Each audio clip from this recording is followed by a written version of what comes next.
القصة هذه حدثت في حائل. هذا رجل طلب الزواج، جمع المهر وجمع الفلوس واستأجر شقته وزبط أموره كلها، كان ماخذ على نفسه عهد أنه ما يتقدم لا لجواد إلا لين يجهز أموره كاملة. بالفعل خطب له من عرب واتفقوا وقالوا له خلاص الله يحييك، مثل ما تقول بعد 6 أشهر أسبوع الأول نكتب الكتاب، أسبوع اللي بعد الزواج.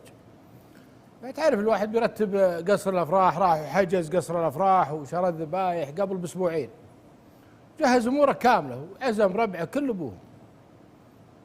يوم جاء كتب الكتاب الأبو موجود وإخوانها كأنهم يشرطوا عليه شرط في العقد، قصة تراها قديمة مي قريبة، فكان الشرط مو براضي عليها، ما أدري هو يا مؤخر يا مبلغ زيادة في هذا، لكني ما أذكر الشرط، لكن الشرط صار في خلاف. فقال أنتم ما قلتوا لي في البداية، قالوا أصلا إحنا ما تكلمنا عن شيء، المهر أنت جبته والآن إحنا في هذه شروط تكتب في العقد.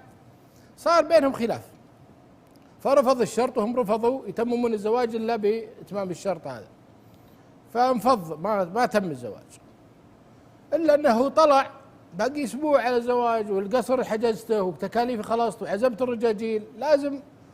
فقام يبحث عن مرأة يخطبها وتوافق على الموعد هذا، فبحث في حارته، بحث في جيرانه، بحث عند ربعه، ما لقى، كل وش وقت على طول بهالطريقة. ذكر ان في جار له في حارة ثانية عنده بنت الظاهر انها مريضة، فراح وطق الباب عليه، قال يا فلان، قال نعم، قال انا بتزوج بنتك فلانة. قال انت خابر انها مريضة يعني مقعدة ما تمشي؟ قال خابر. قال متأكد؟ قال بس لي شرط. قالوا شو؟ قال زواجه مو بالاسبوع الجاي اللي بعده، ترى الامور تامة والمهر يجيكم. راح الرجل هذا وسأل بنته، قال يا بنتي فلان بن فلان جاي خطبت وهذا الوضع وهذا الوضع. قالت انت تشوفه؟ قال والرجال ما اشوف عليه الا كل خير ان شاء الله، لكن انت ايش رايك؟ قالت والله يا ابوي انا تحت حكمك. وافقوا، تم الزواج.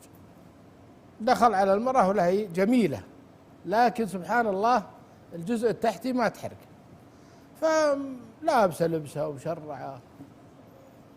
دخل عليها، ما كان يتوقع ان الإعاقة عندها بهالطريقة، يعني كان يتوقع شيء بسيط يعني.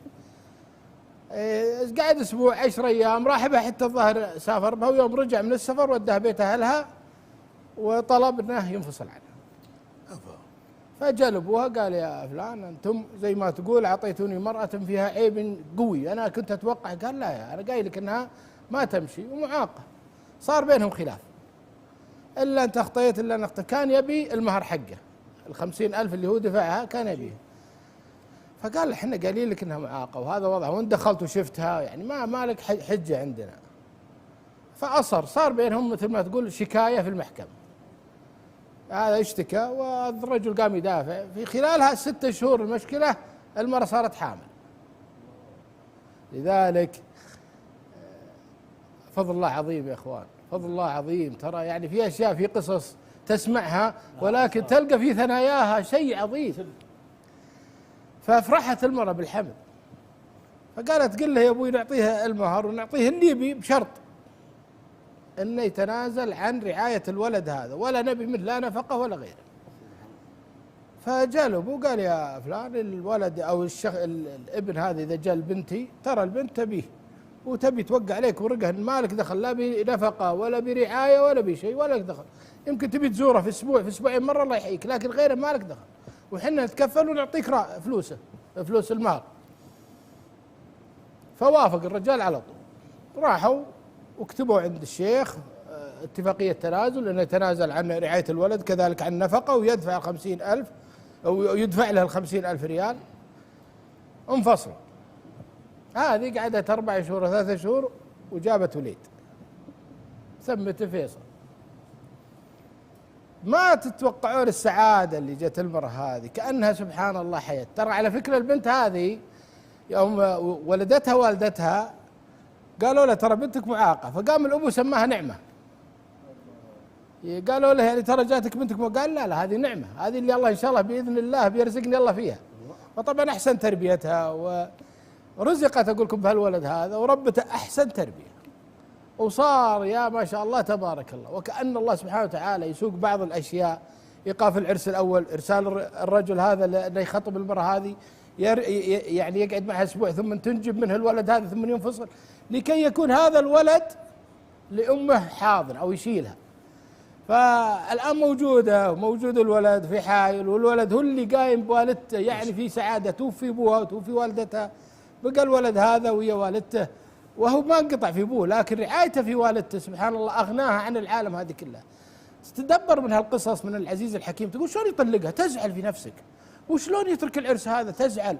لكن الله سبحانه وتعالى يدير خلقه، وكأنه يرسل هذا الرجل لهذه المرأة، لعل الله إذا جاب منها الولد هذا أنه يرفعها، اطلع على نيتها واطلع على نية أبوها، وخلق سبحانه وتعالى هالولد هذا من بطنها، وإلى الآن وهي ما شاء الله تبارك الله تقول والله في سعادة يقاتلني عليها كل واحد.